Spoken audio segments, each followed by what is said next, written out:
We will invite His Excellency Mr. Lê Công Phung, Vice Chairman of the Foundation for East Study, who chairs the sessions.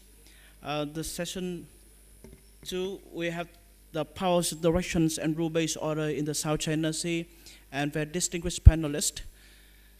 So now I would like to invite His Excellency Lê Công Phung, who have the floor.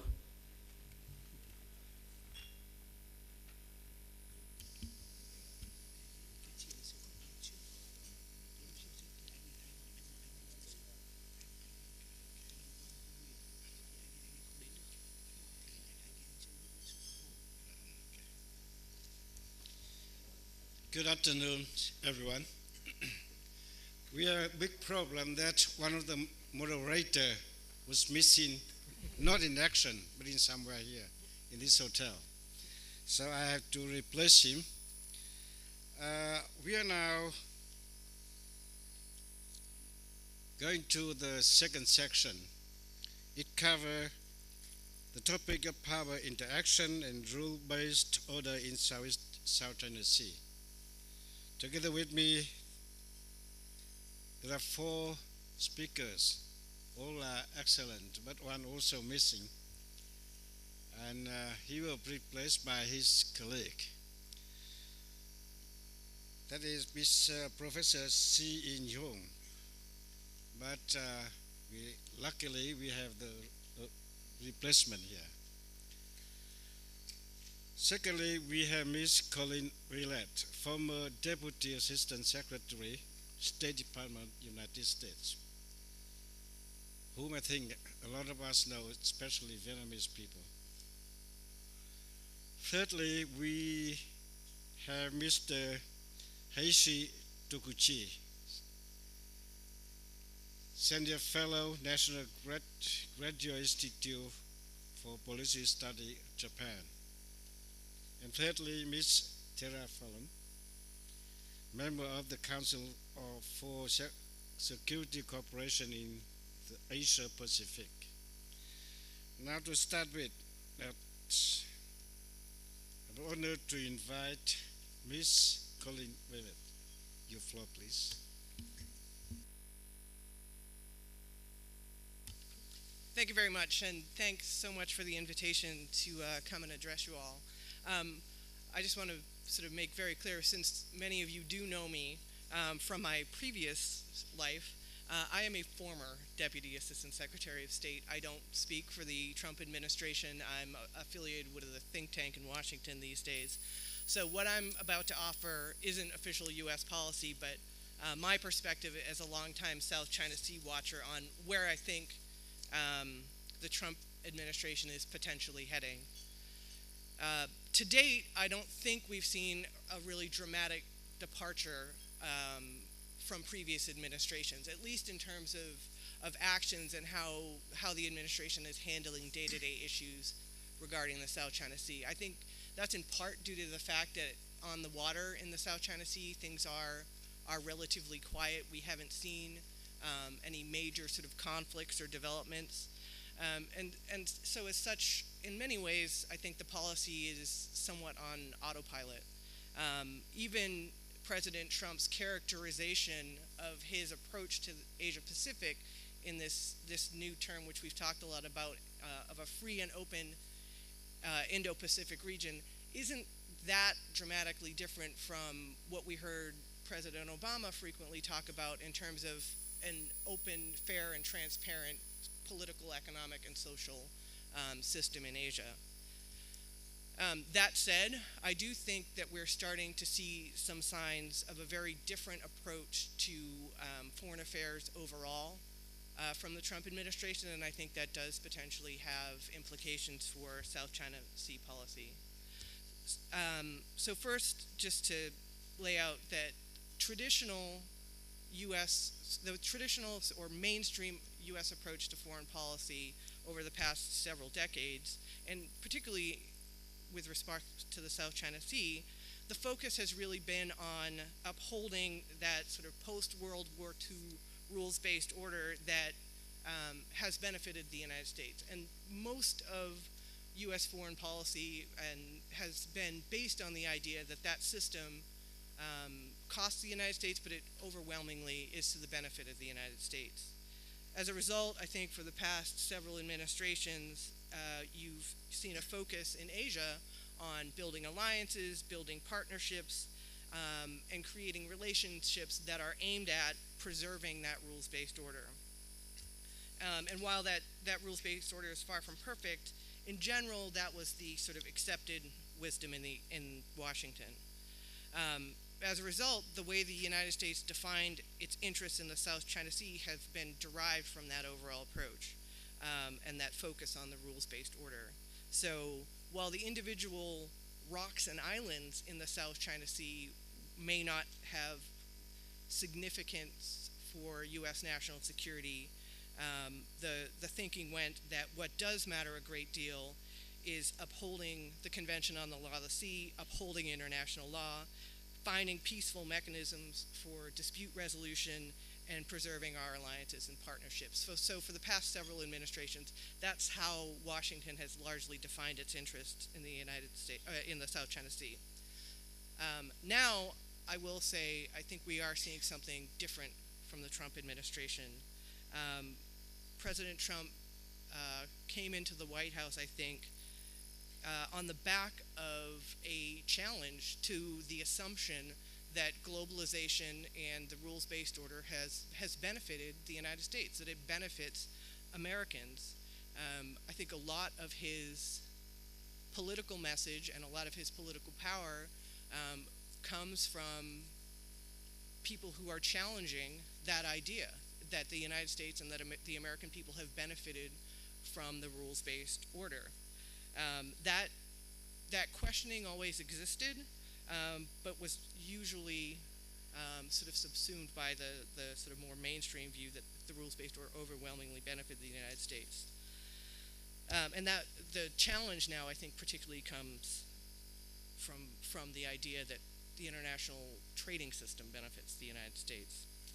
So while the full picture of the administration's strategy on foreign policy, on trade, and on the South China Sea, I think, very much sort of remains to be developed, I think over the last 10 months we've started to see elements of what you might call a Trump doctrine emerge. The first element is an overwhelming focus on trade. I think this came through loud and clear on the president's trip to Asia and in his speech in Da Nang, that his overwhelming focus, his interest is in confronting sort of what he perceives as an imbalance in the U.S.'s trade relationships and ensuring a better deal for Americans. The second element, I think, is a focus on transactions rather than principles. So this comes through when you see the administration reject deals like the TPP, which were sort of broadly negotiated rules and standards for engaging in international trade, and narrowing that focus really more on bilateral commercial and trade deals that are perceived as being more beneficial to the United States.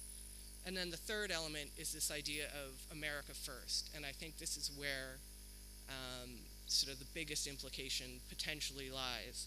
The idea that the rules-based order, the global system that's existed since World War II, that painstaking and slow creation of multilateral norms and standards isn't benefiting the United States, and in fact, the United States would do better to act unilaterally and use its individual power and its individual leverage to get a better deal. And I think that's ultimately sort of what lies at the heart of the America First idea. So what does that look like when you translate it to the South China Sea? Early on, we had some indications that the administration might take a more confrontational approach, particularly to China, but I think that has subsequently been sort of superseded by greater focus on North Korea, greater focus on trade. We haven't really seen the administration mention the South China Sea in public very much, even as I think an unusual number of cabinet members have traveled in the region. The South China Sea just doesn't come up. On the positive side, I think the Trump administration has put a great deal of time and effort into continuing to build and develop its relations with governments in Southeast Asia. But even then, we've seen the focus stay on trade and on North Korea. So what overt South China Sea policy we have seen has largely been confined to the increased pace of freedom of navigation operations, which, one, I think reflects an prioritization of the military aspects of foreign policy. It's much easier now, I think, for Pacific Command to undertake FONOPs when it wants to. The other thing I think it might signify, frankly, is a narrowing of how we define U.S. interests in the South China Sea to primarily protecting the freedom of the U.S. military to exercise the freedom of navigation and overflight, to the detriment of sort of the broader investment in principles and relationships.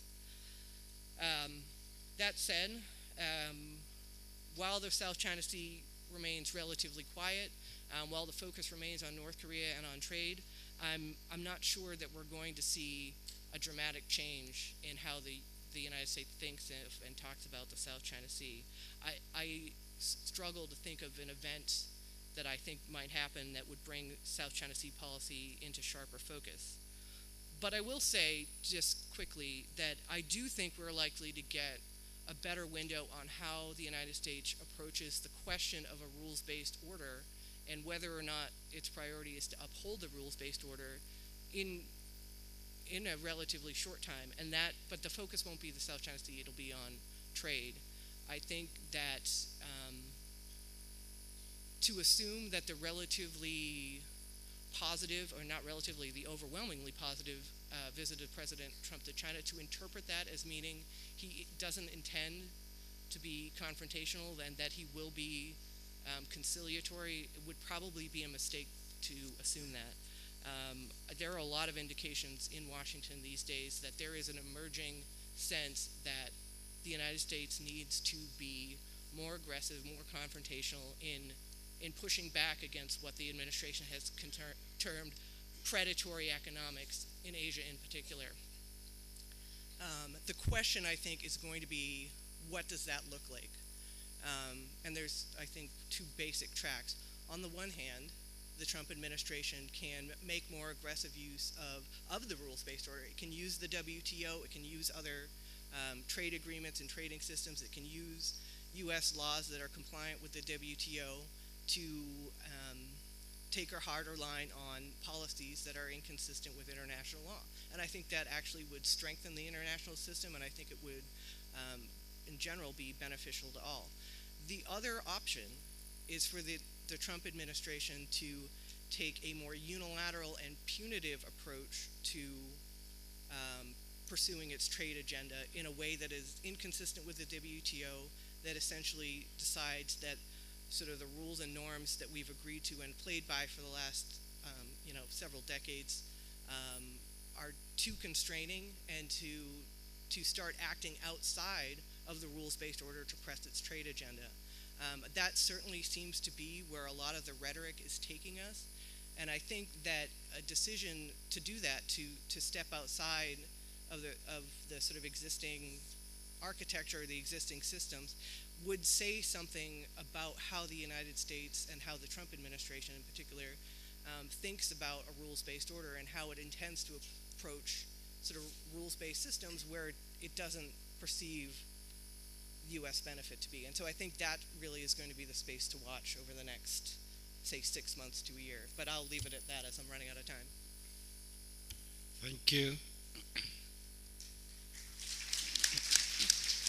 You cover what Trump, the new administration is doing in Southeast Asia, in South Pacific. And in his trip to Asia recently, he introduced new idea of India South Pacific. What does it mean? You have time to question and answer later on.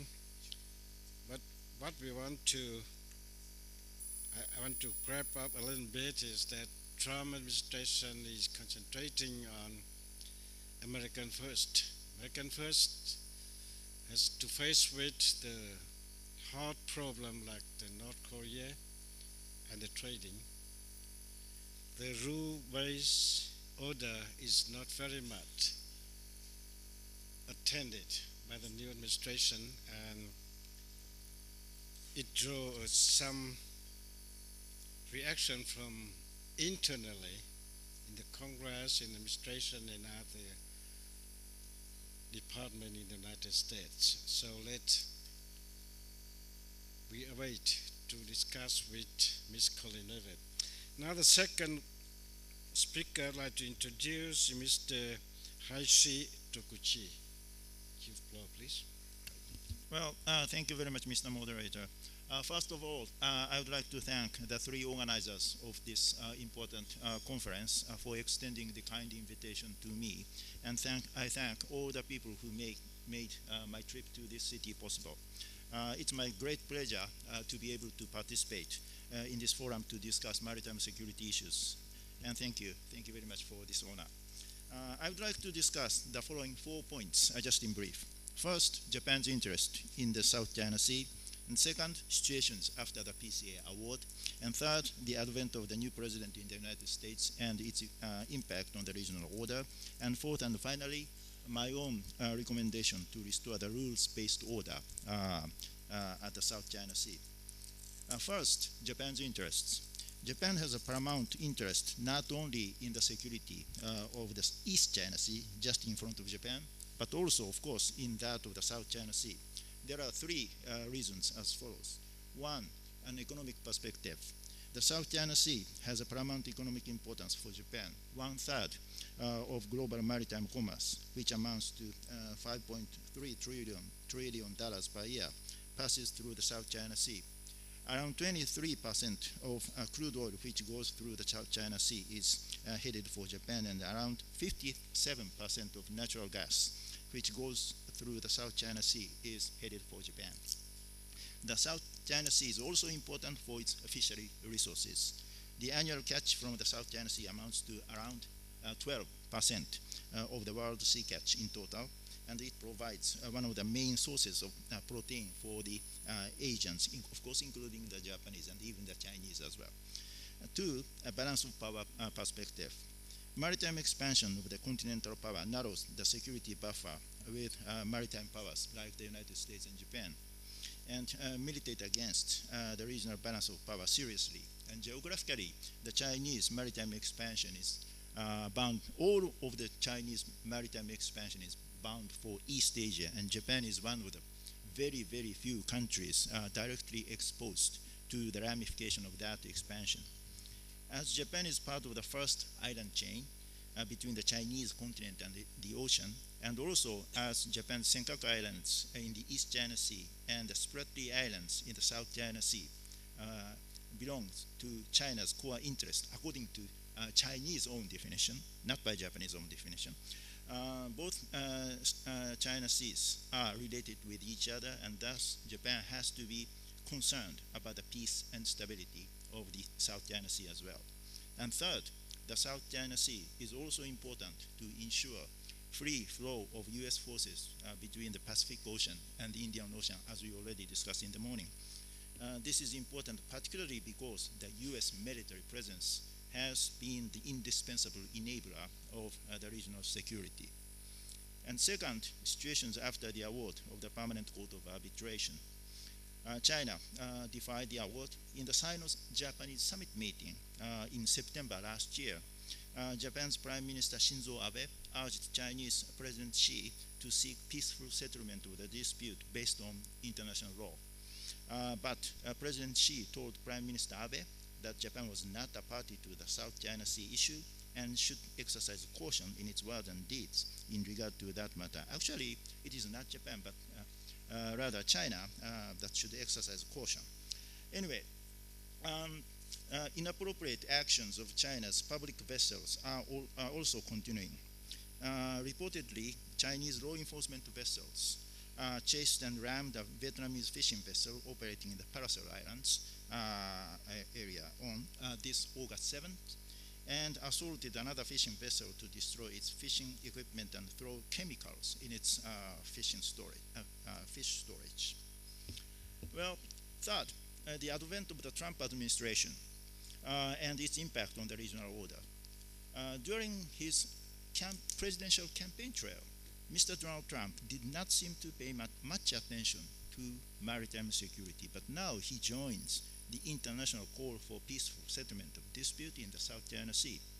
The diplomatic declarations in which President Trump was already involved, including G7 Taormina leaders' communique in May in Italy, and also the Japan-US joint statement of February 10th this year, clearly show his administration's commitment to the rules-based order in East Asia, including, of course, the South China Sea.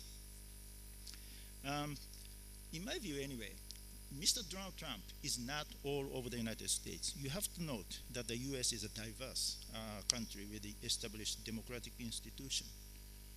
In spite of a huge concern, the U.S. security policy shows its continuity being supported by the military, which fully understand the importance of the freedom of such an important strategic domain as the sea. Otherwise, the American power and resilience would be lost, and such a situation would be military against itself, and I think that the U.S. itself knows it. The U.S. will, the U.S. will recognize it in due course by itself, and it is what the history already tells us. We don't have any viable alternatives to replace U.S. engagement in the entire Asia-Pacific, including the South China Sea. It is because of the resilience of the American society and because of the fact that the U.S. is still at the pinnacle of the world power hierarchy, and because the U.S. as a maritime nation has been the central piece of order at sea. And thus, it is critically important for Asian like-minded countries, of course including Japan, to unite now to help the U.S. establish its policy toward the Asia-Pacific or Indo-Pacific. Malicious actors might easily exploit the vacuum of U.S. policy. To strengthen such partnerships with the United States will be the only viable option for the region. And finally, I would like to touch upon my own recommendation for the rules-based order in the South China Sea. In my mind, there are 8 points. First, it is important to promote common understanding of the established international law of the sea. Of particular importance is a common understanding of the principle of proportionality concerning law enforcement. And secondly, it is important to keep raising international public support for the PCA award. The most important aspect of the rule of law is losing sides' compliance with the decision of the court.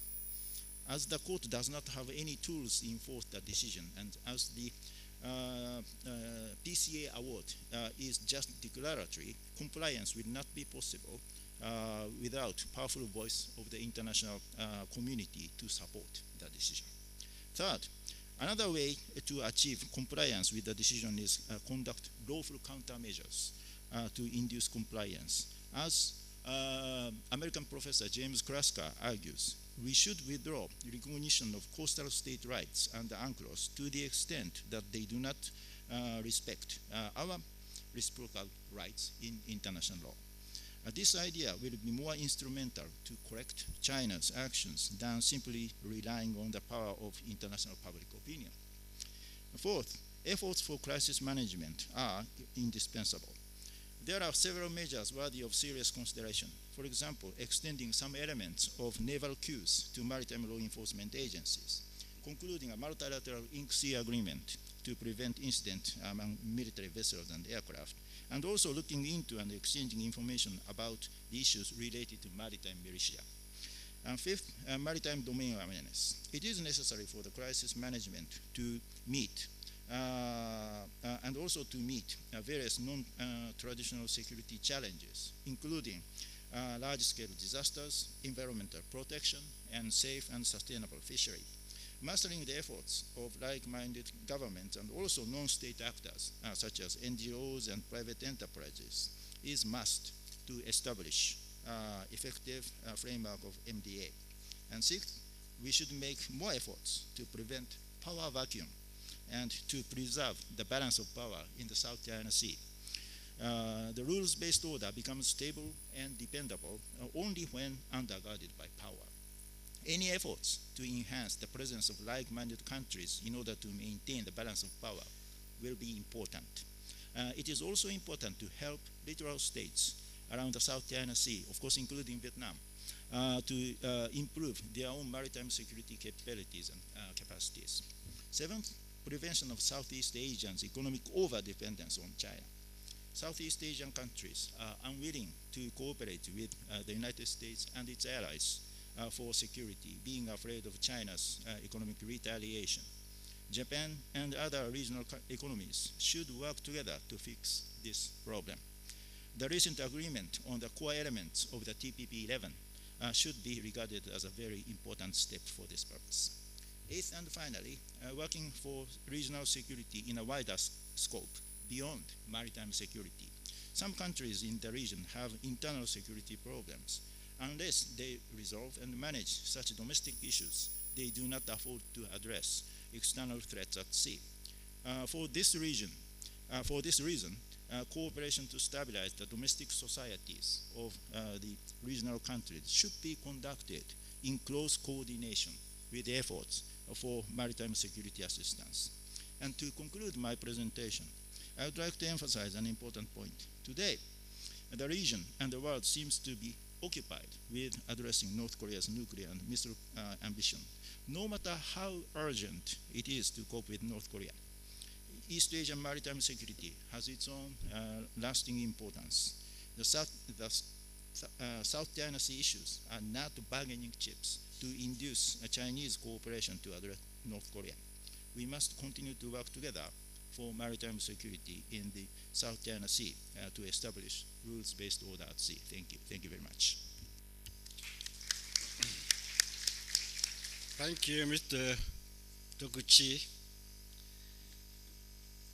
Your speech has made that better understanding of what Japan thinks about the order in South China Sea.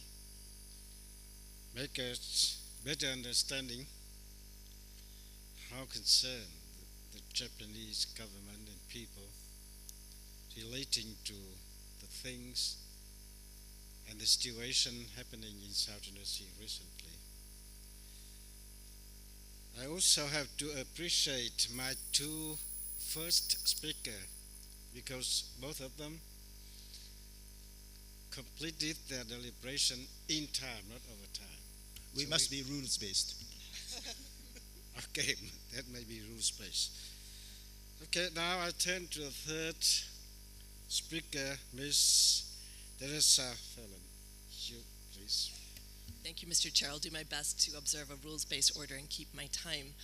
It's such an honor to be back in Vietnam. Thank you very much to the Diplomatic Academy of Vietnam, Foundation for East Asia Studies, and the Vietnam Lawyers Association. I just stole someone's time. All right. I don't know how to click this. Do I have a clicker? How do I take care of the PowerPoint? If you keep going on, you can over 2 Okay. minutes. Next slide, please. Okay, so my outline is 5 points: Europe and the South China Sea, and the South China Sea in Europe, the EU global strategy, Europe's preventive diplomacy approach, PESCO, and future prospects. Thank you so much. Which one do I press here?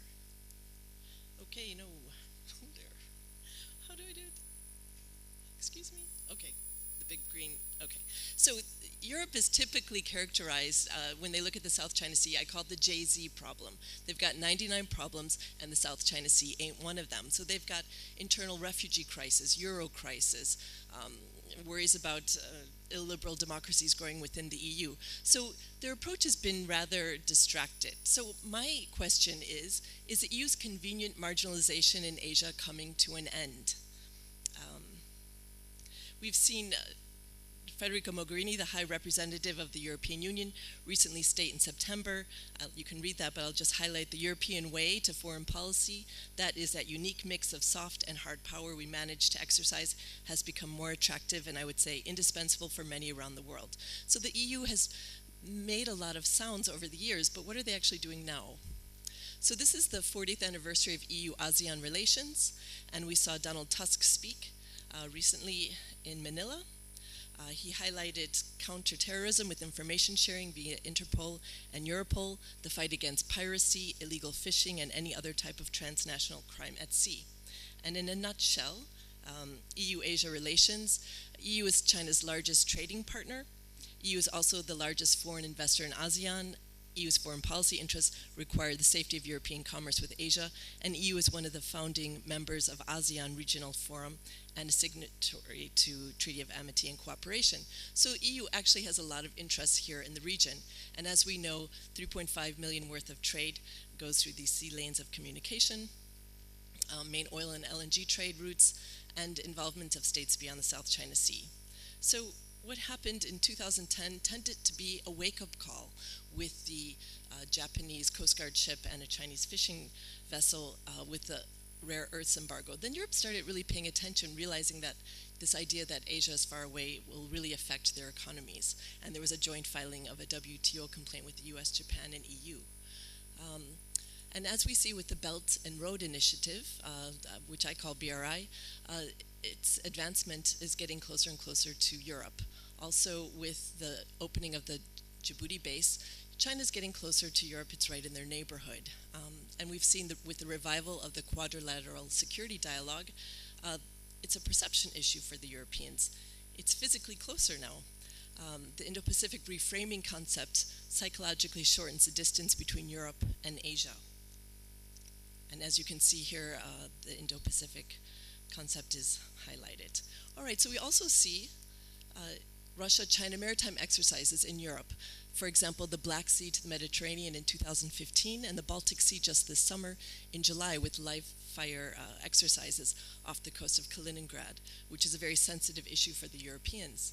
And back at the Shangri-La Dialogue in 2016, Le Drian made this very bold proclamation, which really doesn't seem to have come to pass, but he also pointed out a very important issue about concerns for the Europeans about the Arctic and the Mediterranean norms. So what happens in the South China Sea affects all the regions around the world and how it's interpreted, how UNCLOS is interpreted.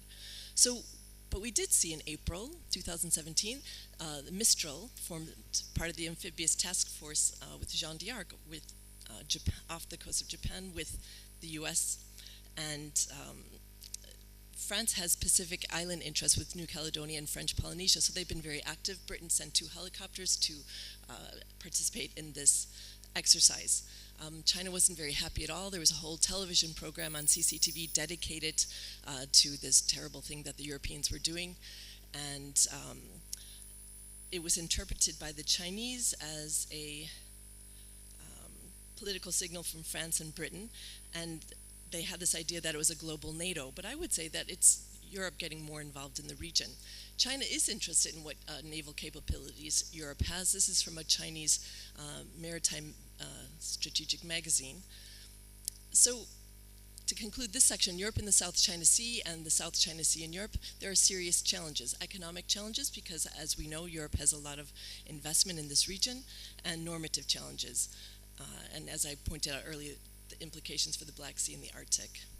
So in 2016, there was a new EU global strategy. It was announced the day after Brexit, so it got buried in the news cycle. Hardly anyone really heard about it. It took about 3 years to get written and get all 28 member states to agree to it.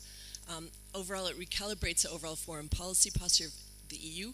With 28 member states, it's very difficult to get everyone on the same page, but they've decided to do less, but better. So that's pretty much how to sum it up. So China's economic statecraft has been very active in Europe. How do I define that?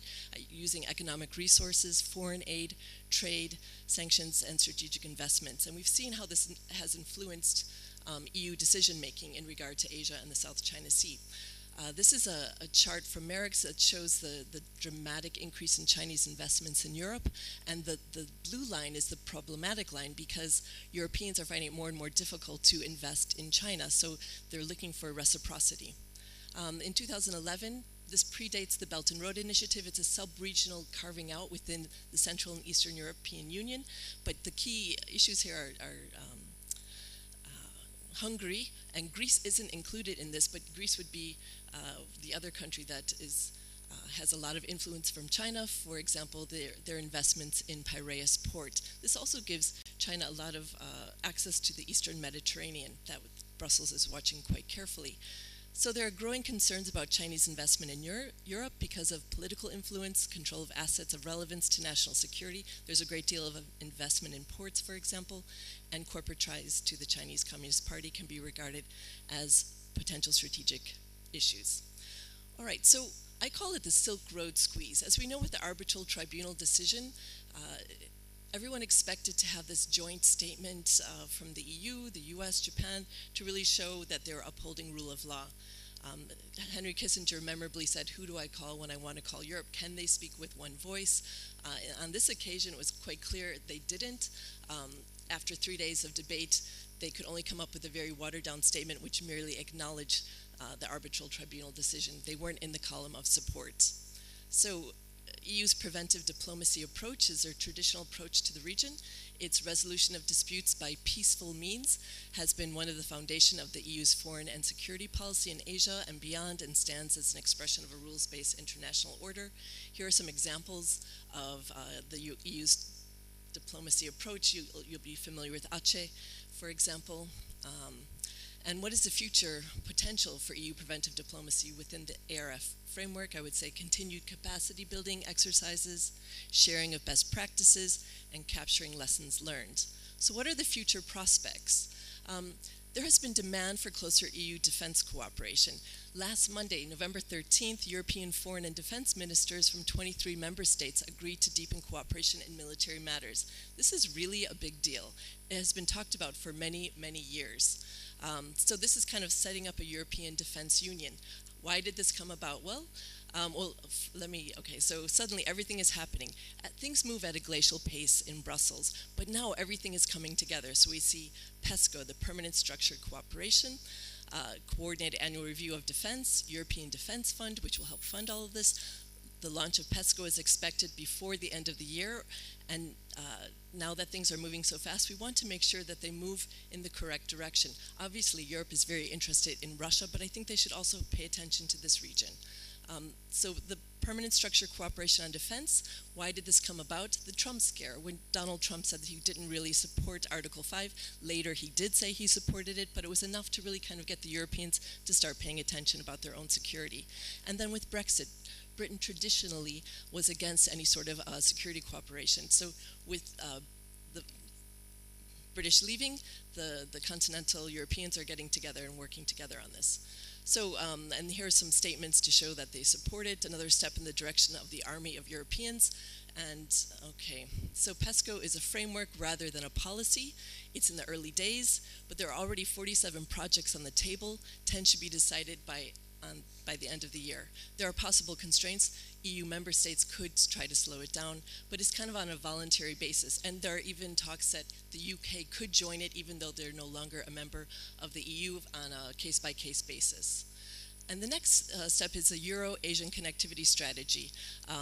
Because Europe always feels that they're responding to China, so now they want to come up with their own strategy, not in response to China, but over their long-term interests for the region. So to conclude this section, Europe needs to help prepare long-term solutions, de-escalatory diplomacy, and broad economic outreach to ASEAN states. So historically, Europe pre-War I, they were described as sleepwalkers, and now there's an American slang called woke, as defined by Webster's dictionary. So my question is, has Europe woke?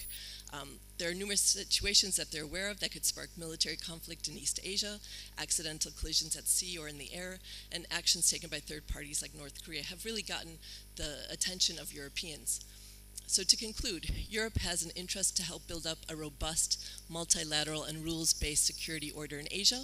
EU and ASEAN need to respond to Beijing's strategic investment, which create challenges to cohesion and coherence of these organizations. So ASEAN and EU have so much in common in regard to this, about this divide and rule approach, and the EU needs to continue to engage ASEAN on topics relevant to rule of law at sea and maritime security. Thank you. Thank you again. This is not over time again.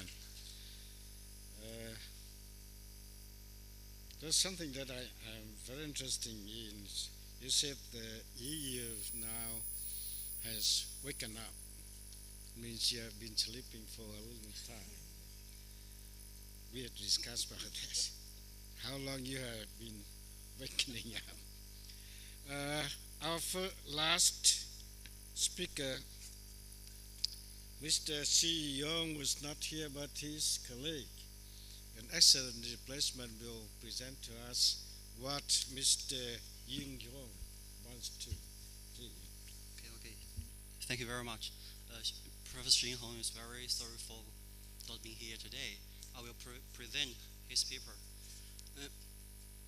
The title is The Emerging Moderation of China's Strategic Posture.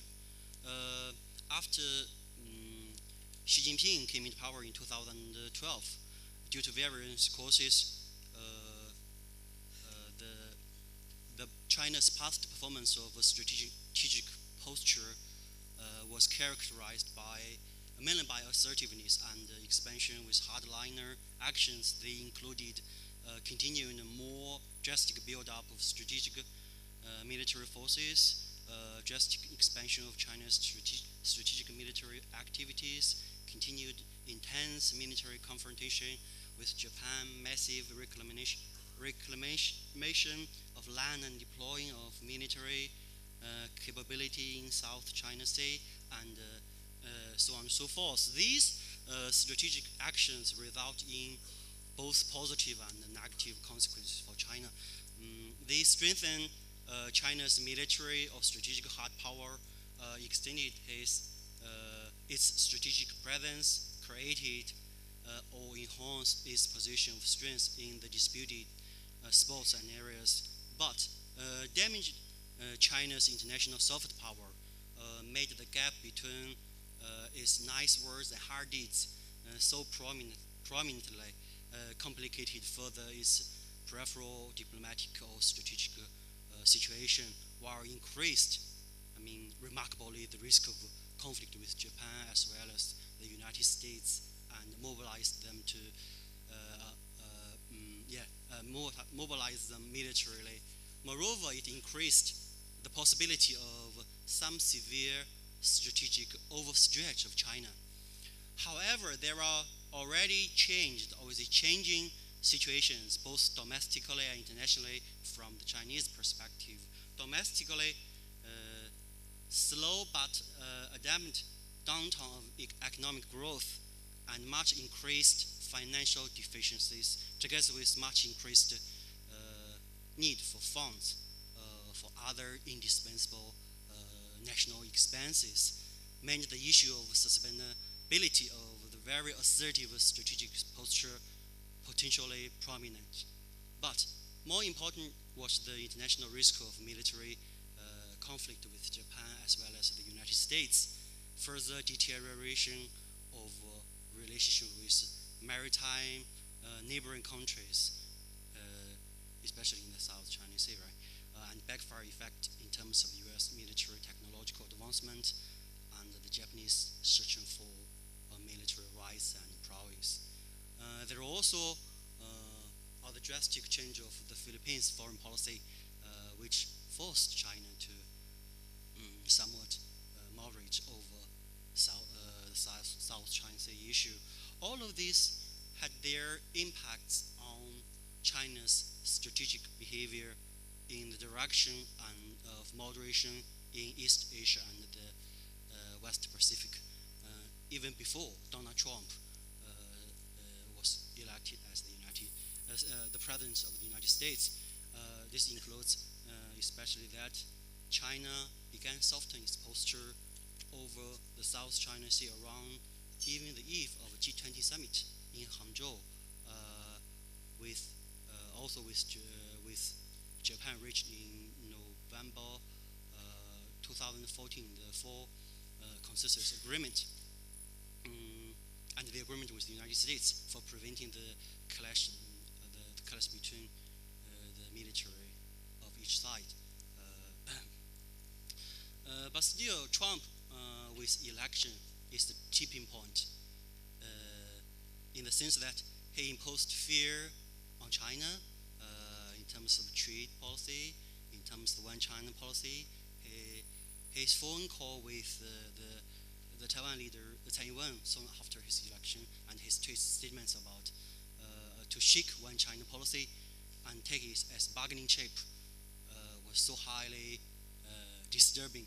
China has a strong fear that Trump was very anti-China and very adventurous and very Machiavellian. This fear had in China's policy effect almost immediately. Actually, China, especially Xi Jinping, shows extraordinary patience and prudence in dealing with Trump, with expressed unquestionably firmness only on the core issues of one China, Taiwan, one China, together with a firm approach of reactive response. Never officially say bad words in public about Donald Trump, while did China's best to cultivate helping connections in Washington. This sort of strategy was successful.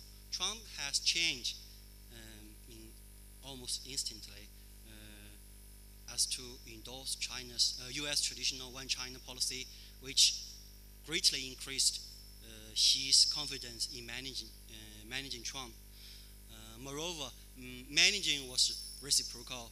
Xi was giving extraordinary cooperation one after another to Trump on the problem of North Korea, and had to tolerate for a while his extraordinary military rattling against China's principle of there must be no war, this principle in the peninsula. More impressive was that Trump soon brought pleasure, to some extent, pleasure to China, especially by the surprising, excellent atmosphere in the Mar-a-Lago summit with President Xi Jinping, as well as the lavish compliments from Trump about Xi as a strong, friendly world leader, which had helped further to moderate China's strategic posture. So, and with other significant reasons, there has been the refer emerging moderation with its nearly comprehensive indications. Strategically speaking, the moderation or the retrenchment should be regarded as quite positive for China. Longer overall interest for its nature of delaying the culminating point of victory. This is the word by Clausewitz.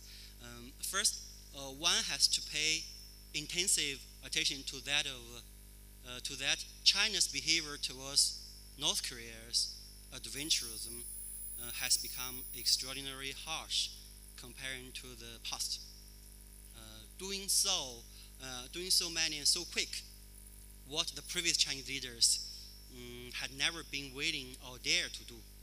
Moreover, one has to not only recognize Xi's extraordinary moderation over South China Sea, but also to see the more active attempt to improve China's relations with ASEAN and its member states, especially Vietnam, the Philippines, and Malaysia, to stabilize maritime situation and increase the Chinese diplomatic influence. And even for a few months,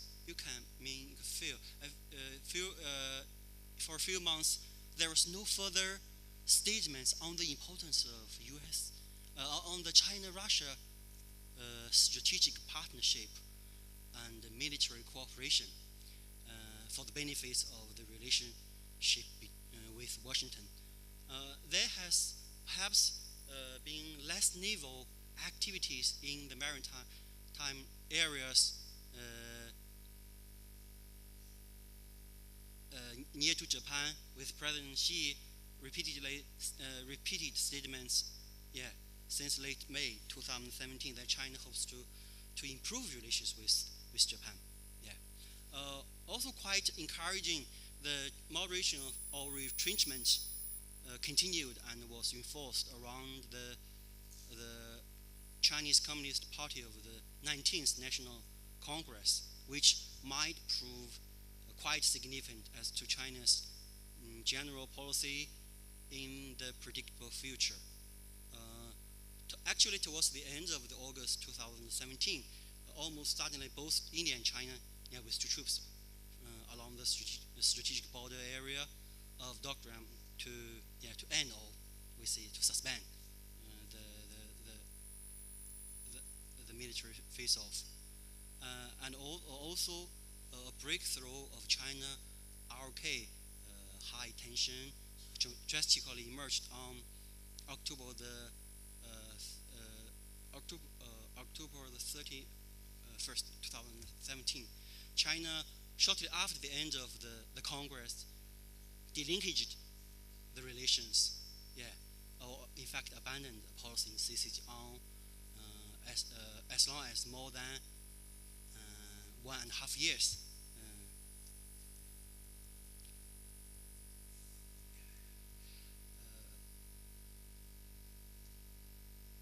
As to China's foreign policy orientation after the 19th Party Congress, one could be sure that there would be 3+ in the longer term in consideration of what President Xi has been doing since 5 years ago.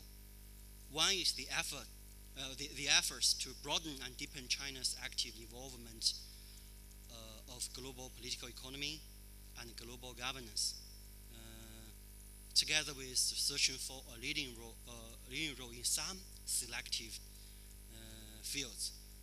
Will be great. This part will be greatly reinforced. Second is those for achieving China's economic and diplomatic preponderance in Asia mainland and even well beyond will be so. And the third will be those to establish finally China's strategic superiority over the west part of the West Pacific, that is from the Chinese sea coast to the first island chain. Finished. Okay, thank you. Thank you, Mr. Wang Zhu. It's a great content you have produced and informed us. But one of the good things we hear that China used to hate against America, but now, after the two visits of the two leaders from the two countries, you are now happy or happier than when President Trump talked to the Taiwan leaders and do something that China dislikes. Thank you, the presenter. We are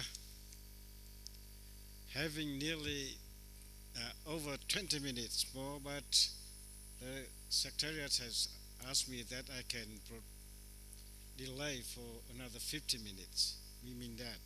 We are having about 40 minutes to discuss. Now, the floor is open. You, please. Yeah. Thank you.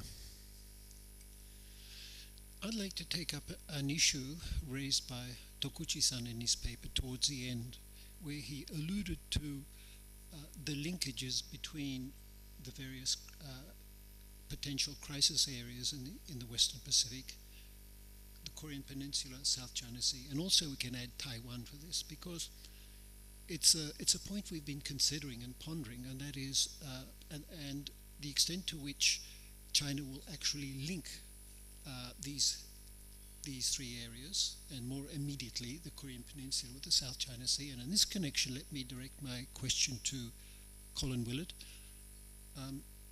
If China, we know very well that the Trump administration has been very concerned about the development of North Korea's ICBM missile capability, its potential to strike the west coast of the United States, and so forth.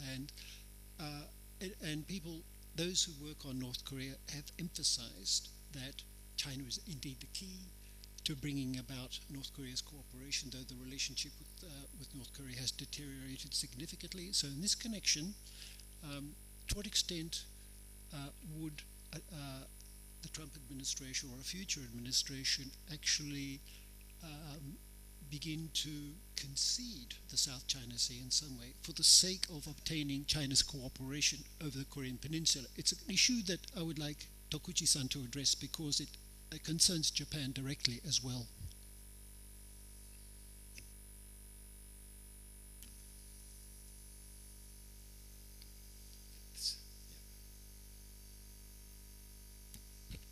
Thank you.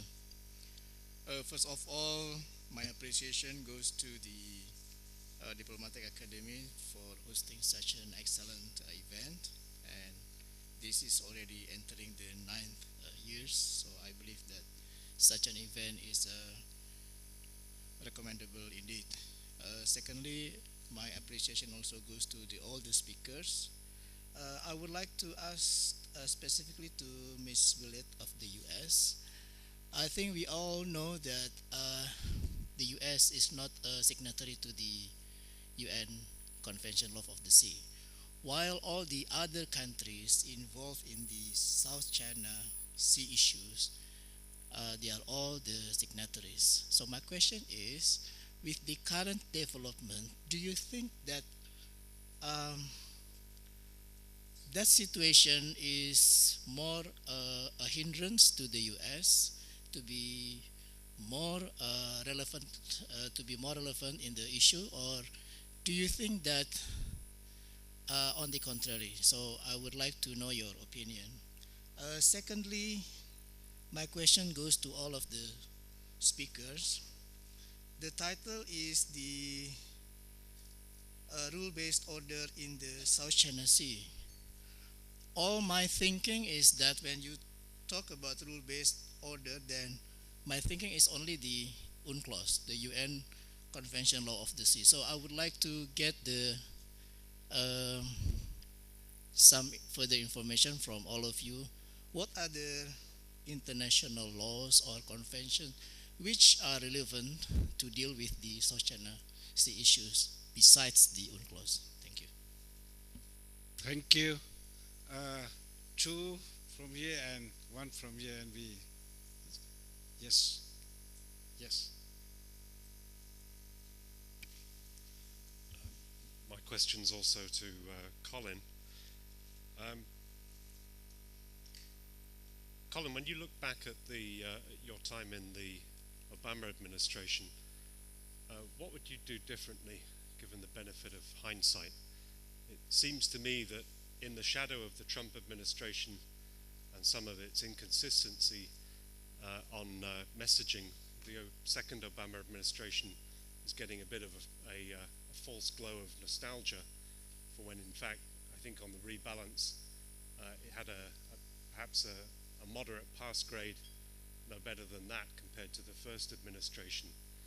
And particularly when it comes to the role of freedom of navigation operations, which have their place in the South China Sea. But I think one critique of that is that the singular focus on freedom of navigation operations had a kind of unintended perverse effect in that it tended to magnify the difference between the US and its allies, which didn't have the same modus operandi, thinking of Japan, thinking of Australia, South Korea, and others. And it seems to me that the choice of freedoms of navigation operations ended up sort of, I can see where the administration was coming from, trying to be a mixture of high-minded and low risk, but ending up with the worst of both worlds. I understand there were other elements of that policy, including presence control, patrols, and capacity building that didn't maybe get the attention they should have, but just be interested where you would have put your eggs retrospectively in different baskets. And a quick sub-question to that, the appointment of Randy Shriver in DOD, do you anticipate that will have any tangible effect on South China Sea policy going forward? Thank you. The fourth one, and we will. Thank you very much. I'm Olivier Sigouin. I'm the French chargé d'affaires here in Vietnam. I'd like to make a few comments about the EU strategic relevance in the Asia-Pacific or Indo-Pacific region. And in particular, I would like to come back on what is often said about the EU not having its own armed force. In fact, NATO doesn't either. But NATO is a clear strategic reality. We can agree on that. And so it is also for the EU. And in addition to what Teresa Faden already said, I would like to stress two more points. First, the EU has proved its capacity to play a decisive and positive role on international security issues. On a diplomatic level, for instance, I would like to recall the role of the EU within the EU+3 process for the Iran nuclear deal. That proves the diplomatic capacities on international security issues. And second, I would like to stress on the operational level the decisive leading role of the EU by itself to lead the anti-piracy operation in the Indian Ocean. Second point, true, the strategic context in Europe and Asia are not the same, they are different. But I think there is some experience to be drawn from the EU experience and EU method, which is in fact the total opposite of what is unilateralism. The European method is consensus, it's regionalism, it's multilateralism. And so for me, the question is not, has the EU a strategic role to play in the Asia-Pacific? The question I would like to ask here today will be what could be the expectation of the South China Sea countries towards the EU as a strategic player given the context. Thank you. Thank you very much for the four questionnaires. Now we start to reply. Sure, so I'll just try to take them in order.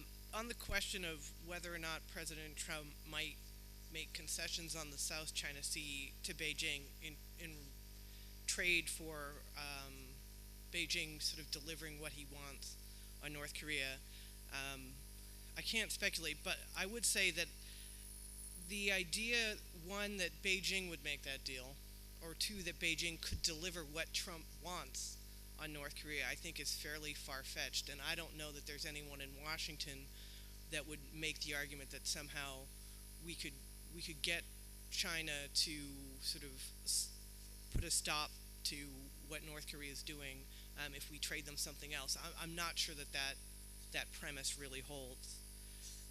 On the question about UNCLOS, it is true that the United States has not ratified the convention, but you will find no greater advocate of the Convention on the Law of the Sea than the United States Navy.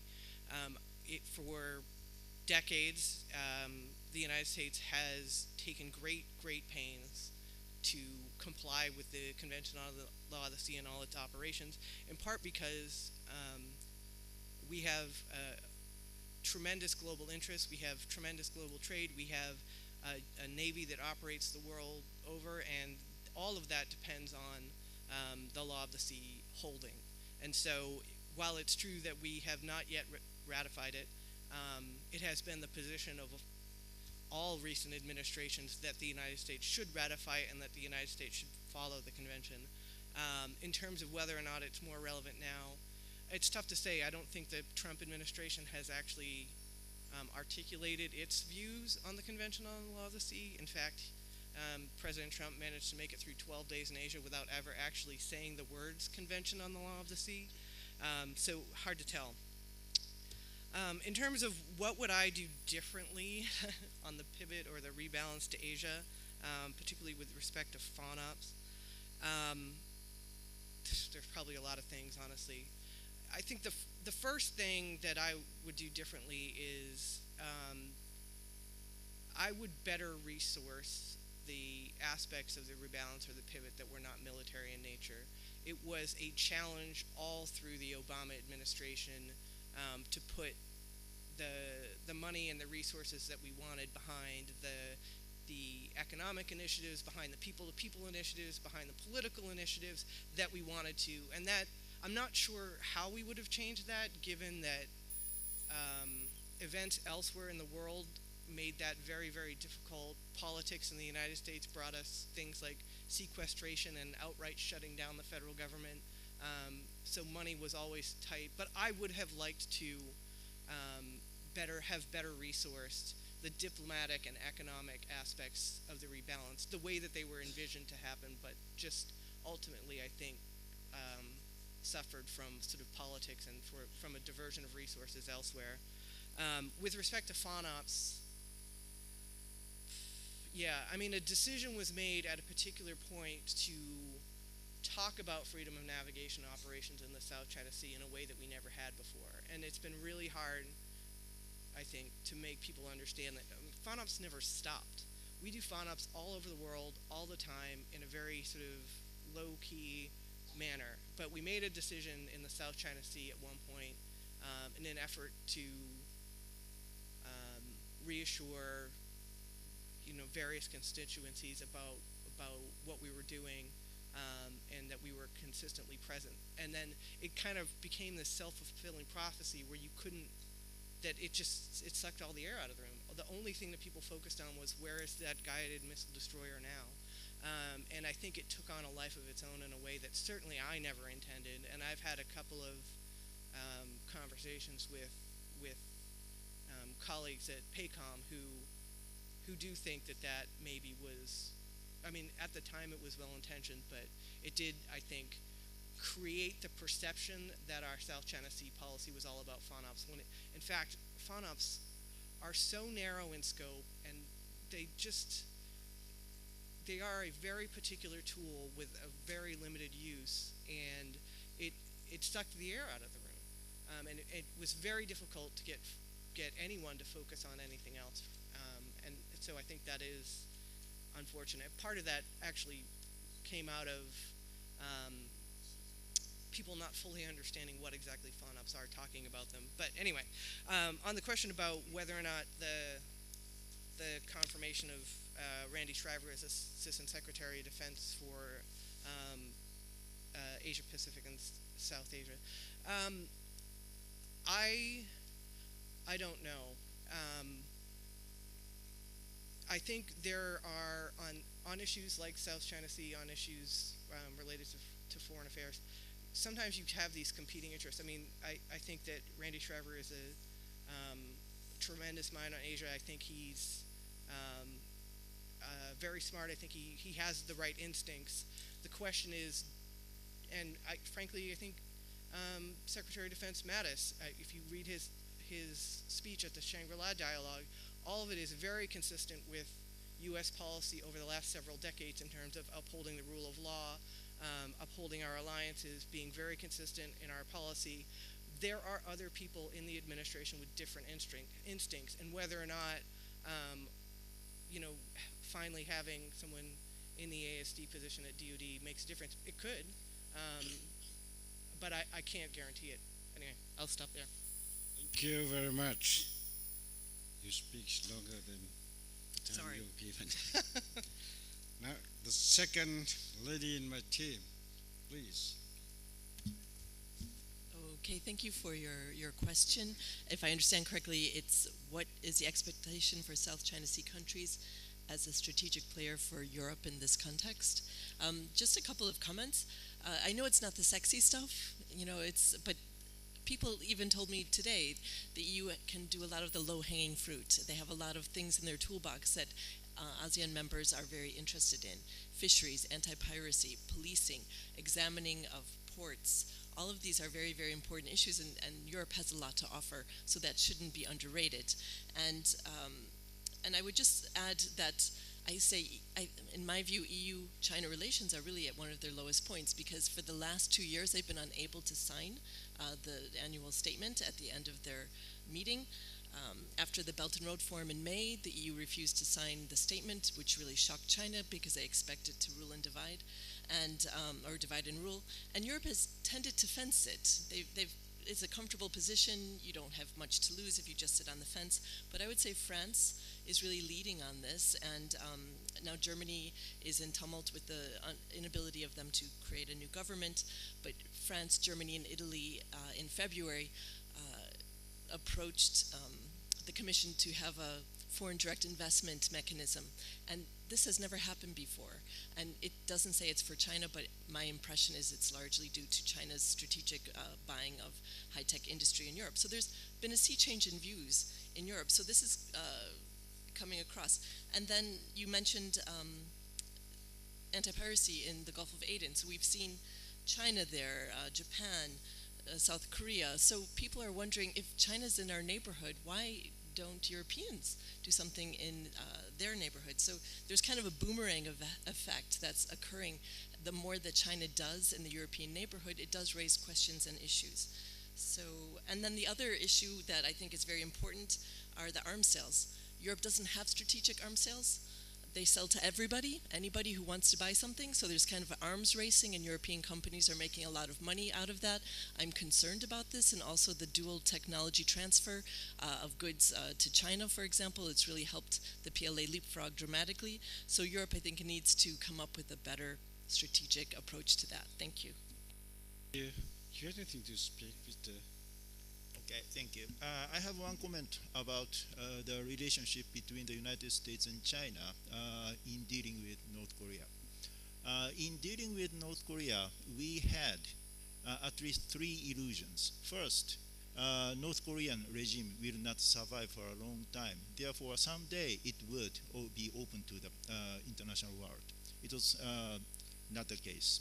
And secondly, you know, many people in this world thought that the nuclear weapons, nuclearization of North Korea will be a bargaining chip for North Korea to induce economic benefits. But it is not true. North Korea needed nuclear weaponry in order to, maintain its regime survival. And thirdly, we thought that China was more dependable in order to address North Korea. In my mind, China thinks about different things. China is more concerned about the outflow of refugees from its border with North Korea. And also, China is concerned about a possible increase of US influence on the Korean Peninsula. Therefore, we cannot depend much on China, although China's cooperation is very, very important. And also, if the North Korean issue is resolved, it doesn't mean at all that the South China Sea issue will be resolved. The North Korean issue is non-proliferation issue. The South China Sea issue is a maritime security issue. Both are important for the United States and for Japan and the entire world. Therefore, I do not think that the US will trade the South China Sea issues in order to induce China's cooperation on North Korea. And I have another comment. It's about pivot or rebalance. In my mind, the U.S. policy of rebalance or pivot is not proper to the previous administration. It is a geographical fact and demographic fact in the United States. Even Mr. Trump cannot change the demography or geography of the United States. So I think still the U.S. will remain in the Pacific and should remain in the Pacific. I'm pretty much positive about that. And also one more point about legal issue. We must understand the basics of the rule of law. There are 2 points. First, the most important principle is not the legal technicality of the UNCLOS, but it is the principle that agreements are binding. Very simple principle. And secondly, the countries who lost the case should abide by the ruling. It's another very simple principle. So before talking about the legal technicalities of UNCLOS, we should keep in mind these 2 points. Mr. Guanyi, no? Thank you. Now we have 3 more questions. Mr. Phung first. you. I have a question to Ms. Colin. By making first Asia trip, President Donald Trump seemed to me that he aimed at three purposes. Number one, he want to consolidate the ties with U.S. traditional allies. Number two, that he would like to reset the course of orientation of China-U.S. relationship. And number three, the president would like to make sure that U.S. maintain its strategic interest and presence in the region. But he did not signal any sign about the order of priority between Asia Pacific, the Middle East, and Europe. So, Ms. Colin, would you like? I would like to know whether you could shed some light on the issues. Though I know that at this moment of the time, it's hard to predict the issues. Thank you. The second question will coming, but advise that you go straight to the question, because we need to save time and more questions to be raised. Please. Thank you, sir. I have a question for you as moderator and for Mr. Wang. The state visit of President Xi to Vietnam has been termed as neighborhood diplomacy with Chinese characteristics in the new era. So what does it mean for neighborhood diplomacy, especially after President Xi's state visit to Vietnam? What are the characteristics of the neighborhood diplomacy with Chinese characteristics? Our oldest participant, please. Yes, I feel a little concerned about the problem of implication of Europe, because under international law, the global organization is international and not intercontinental, and the intercontinental relation must not deprive the 190 people over the world to be in full quality of member of the international community. This is the first. The second is that in France, all the democratic movement and overall the peace movement are against any militarization of Europe. No Europe of defense, no military Europe. The military power belongs to each people. If not, we see that it goes to intercontinental danger of war.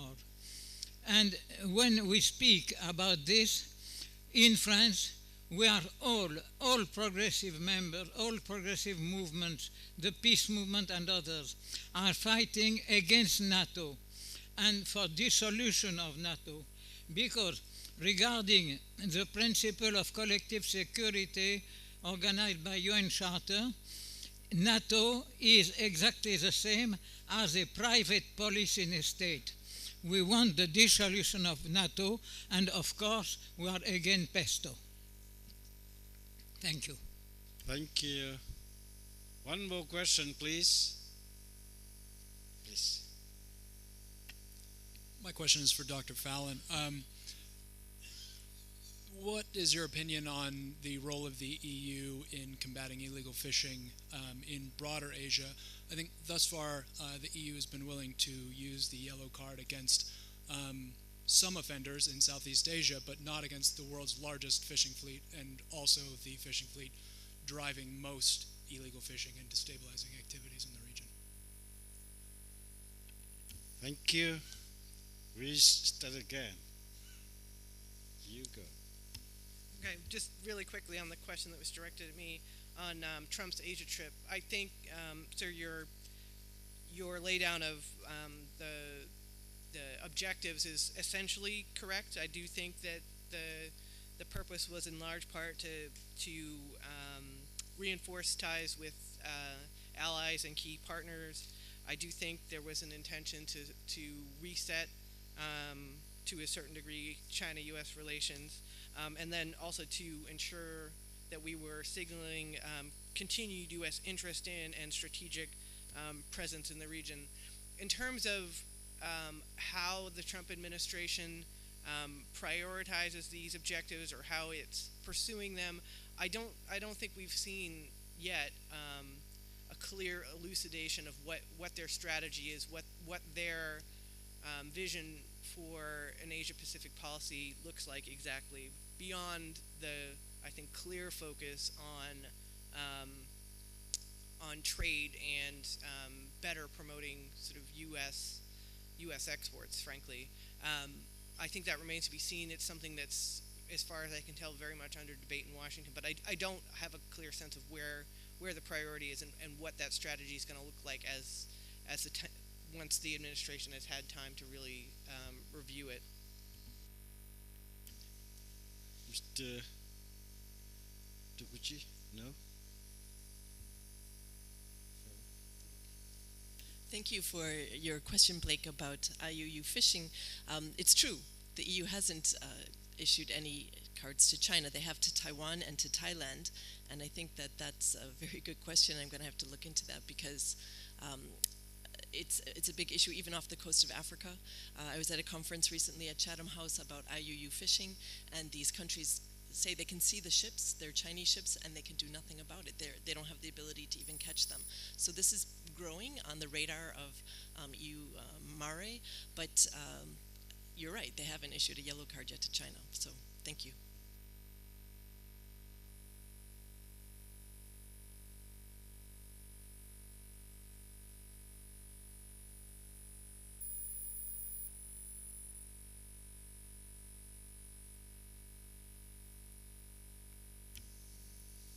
To ask my question, I was wondering if any of the panelists would respond.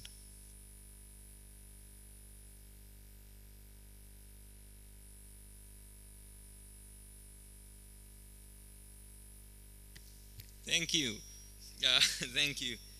I'm sorry, Ms. Colin, but this question is also for you. As far as I understood, you're presenting America First as a Trump administration policy. But if you look at American history, America First has always been America's policy.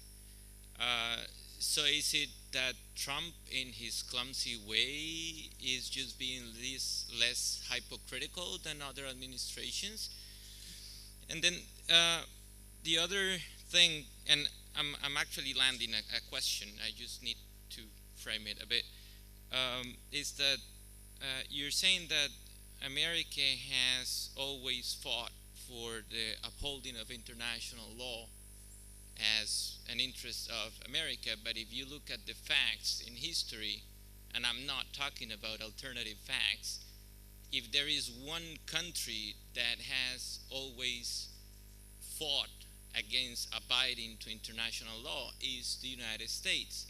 And you can see that by its voting in the Security Council, the many vetoes that has been put on the table by the United States, especially on the issue of Israel, the many international conventions and covenants that have not been signed by the United States, including the Convention of the Right of the Child, a convention that has not been ratified only by China and the United States. It's the only two countries that haven't. Even at the point also that United States is the only country that has decided not to show up at a case at the International Court of Justice. This is the case of Nicaragua against the United States for military and paramilitary activities in Nicaragua. So all these facts in history have deterred and have gone against the United States legitimacy to talk and intervene on these issues. Having said all these, don't you think that one of the best things for the solution of the problem in the region is the United States not sticking their noses in the issue, removing all the military bases in the region, and not thinking that they can freely navigate all over the world? Don't you think that there is a contradiction having the brat administering international justice? Thank you. The lady, please. Sure. Yeah, look, I think it's undeniable that the international sort of rules-based order is incomplete, imperfect, and basically voluntary. I mean, as we've discussed earlier today, there's no enforcement system. All nations enter into it as independent sovereign countries who enter into these agreements of their own volition, and they do that based on their national interests. On balance, I think the United States has generally made the decision that making an investment in and participating in international forums, international systems, and rules-making bodies has been in our interests. We are not perfect, nor is any other sovereign country. That said, I do think that the Trump administration has taken a different approach, and one which, rather than sort of assuming the way we've done things previously is correct, is now sort of turning that on its head and arguing for a much more sort of aggressive unilateral action on behalf of the United States.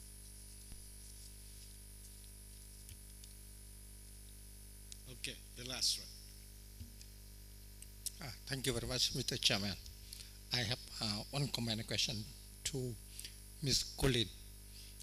The first, the comment is, in fact, in the World Ocean Assessment 1, the UN, and just released last year, and that report stated that the coral reefs all over the world was degraded, but the one near shore is most degraded, and the offshore remote from human activity is not just little, very little degraded.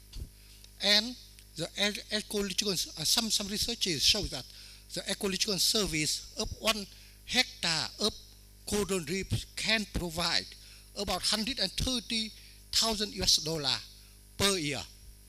And we found that some other research shows that the artificial island reclamation in the South China Sea by China damaged not 2 square kilometers of coral reef, but 125 square kilometers of coral reef because of the excavation, dredging, and the dust generated by the process. So my question to you is, do you know what is the U.S. perspective on the South China Sea environment? Thank you. Yeah, sure. I am not a marine biologist or an ecologist or anything like that. My understanding, the United States government, particularly the State Department, has tried to do some work on this because, and I don't think it gets enough attention at all. The South China Sea is actually a really important fishery for global fish stocks and for global food security. I mean, I think it's really sort of the undertold story of the situation, and it's actually in very dire condition. But here's the thing. My understanding is that, yeah, building an island on top of a coral reef is not good for the coral reef. Fishing with dynamite or cyanide is not good for the coral reef. There's all sorts of things that are going on done by nationals of various countries in the South China Sea that are not good.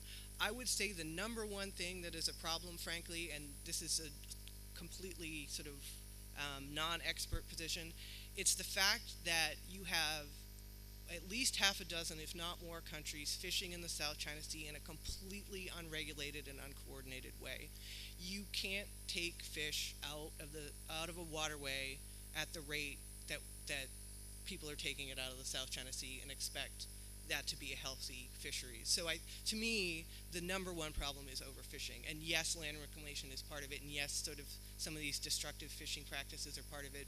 But I think, from what I understand, overfishing and a lack of sort of regional effort to manage how we use that fishery is a big part of the problem. Thank you, Colin. The question you have raised, some are satisfactorily answered, some are not. But you have a coming section and tomorrow the whole day. I advise you to ask. Continue to start if you feel like. Now, for now, I would like all of you to join me in the big hands to welcome and thanks the speaker, excellent for speaker, and our meeting will adjourn for copy.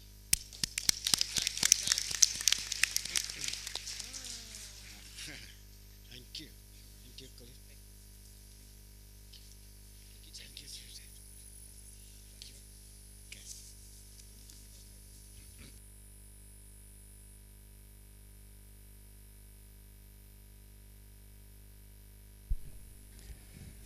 Thank you, Mr. Moderator, and also the panelists. Now we have 15 minutes break, so we go back to the conference room.